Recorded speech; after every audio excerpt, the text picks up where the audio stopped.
வணக்கம். தமிழ் புல்ஸ் சேனலோட இன்னொரு ஆழமான பகுப்பாய்வுக்கு உங்களை வரவேற்கிறோம். இன்னைக்கு நாம க்ரோ நிறுவனத்தோட தாய் நிறுவனமான பில்லியன் பிரெயின்ஸ் கராஜ் வெஞ்சர்ஸோட Q4 FY 2026 டேட்டாவை பத்தி தான் பேச போறோம். ஆமா, இதுல நிறைய இன்ட்ரெஸ்டிங் தகவல்கள் இருக்கு.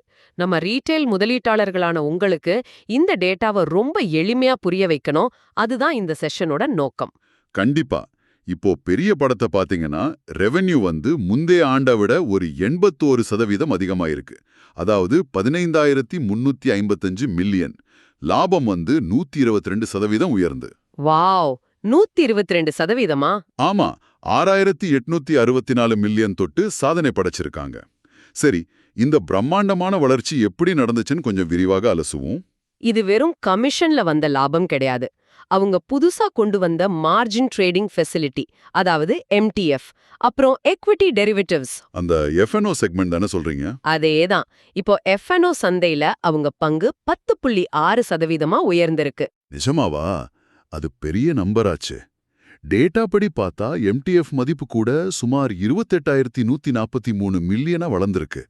இப்போ MTFனா அவங்களே முதலீட்டாளர்களுக்கு ஷேர்ஸ் வாங்க கடன் கொடுக்கறாங்க, கரெக்டா? கரெக்ட். இதனால கமிஷனை மட்டும் நம்பி இருக்காம வட்டி வருமானமும் அவங்களுக்கு வருது. அது மட்டும் இல்லாம க்ரோ பிரைம், ஃபிஸ்டாம் வழியா வெல்த் மேனேஜ்மெண்ட் துறையிலையும் ரொம்ப ஸ்ட்ராங்கா என்டர் ஆயிருக்காங்க. ஓ, அப்போ கஸ்டமர்ஸ் ரீட்டைன் பண்றதுல அவங்க ரொம்ப தெளிவா இருக்காங்கன்னு சொல்லுங்க. இத பாக்கும்போது எனக்கு ஒரு சூப்பர் மார்க்கெட் மாடல் தான் ஞாபகம் வருது. சூப்பர் மார்க்கெட் மாடலா? அது எப்படி? அதாவது மக்கள் ஒரு சாதாரண மியூச்சுவல் ஃபண்ட் முதலீடுக்காக உள்ள வராங்க. ஆனா உள்ள வந்ததும் அவங்கள அப்படியே அதிக லாபம் தரக்கூடிய F&O, MTF சேவைகளை யூஸ் பண்ண வைக்கிறாங்க. ஆமா, ரொம்ப சரியான ஒப்பீடு. ஒரு தடவை உள்ள வந்தா அவங்கள தக்க வைக்கிற அந்த ரிட்டென்ஷன் ரேட் ரொம்பவே ஸ்ட்ராங்கா இருக்கு. இது கேட்க நல்லா இருந்தாலும் பெரிய படத்தோட இணைச்சு பார்க்கும்போது சில சறுக்கல்களும் இருக்குன்னு தோணுது. ரிஸ்க் அதிகமா இருக்கே. கண்டிப்பா. இப்போ ஆபரேட்டிங் செலவுகள் பாத்தீங்கன்னா ஒரு 28% இன்க்ரீஸ் ஆயிருக்கு. அதுக்கு காரணம் இந்த அதிகப்படியான ரிஸ்க் தானா? AUM, அதாவது மொத்த சொத்து மதிப்பு கூட போன குவார்ட்டரை விட 1.1% குறைஞ்சிருக்கு. முதலீட்டாளர்கள் பணத்தை வெளியே எடுக்கிறாங்களா என்ன? இல்ல, அது மார்க் டு மார்க்கெட் லாஸ். அதாவது மார்க்கெட் சரிஞ்சதுனால வந்த பேப்பர் லாஸ் தான் அது. ஆனா கமாடிட்டி, ஈக்விட்டி சந்தைகள்ல ஏற்பட்ட ஜியோபொலிட்டிக்கல் ஏற்ற இறக்கங்களால ரிஸ்க் மேனேஜ்மெண்ட் செலவுகள் ரொம்ப கூடிருச்சு. அப்போ இந்த ஈரான் போர் பதற்றத்தால வந்த ஒரு தற்காலிக செலவா இது?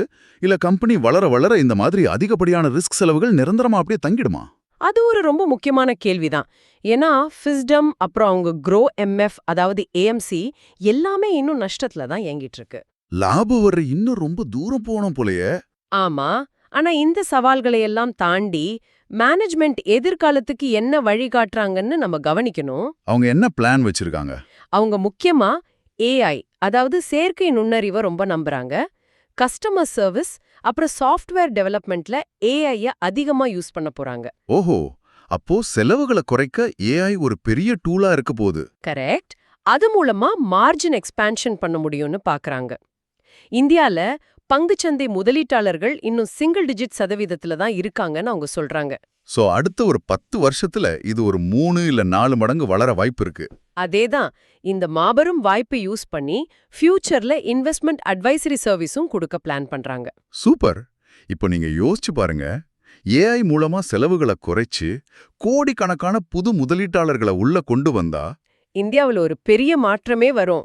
ஆஹா, அடுத்த 10 வருஷத்துல இந்தியர்களோட சொத்து சேர்க்கும் முறையையே க்ரோ மாதிரி கம்பெனிகள் தலைகீழா மாத்திடுமா?